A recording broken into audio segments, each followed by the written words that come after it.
Ang Barangay Obrero usa ka lugar nga malambukon ug malipayong nga komunidad. Ang mga tao nga namuyo diri lugar adunay gugma ug pagsalig sa ilang mga katawhan ug abunda sila sa mga tanom ug mga prutas kay ang tubig ang naghatag ug kinabuhi ini. Ug adunay dakong respeto sa ilang patron, Senyor San Jose.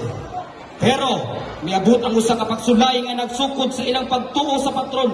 Nakasinati sila og grabing init nga halos mga laya na ang mga tanom o mga lata na ang mga prutas hantod sa nangaugana ang mga yuta. Ug wala na tubig kakuhaan para sa mga tanom. Pero ang mga tao sa Obrero wala gyud nagpalupig sa pagsulay bagkus sila ni salig o nag-ampok ang Senyor San Jose nga hatagan sila og grasya ug samtang naghilak sila sa pag-ampok bikalit ni bundak ang ulan ug makita sa mga naong ang kalipay o bisayaw kauban sa mga ulan. Ang ulan simbolo sa kinabuhi. Katungod sa pagtuong pag-ampok ang Senyor San Jose, gidungog ang ilang mga pag-ampok.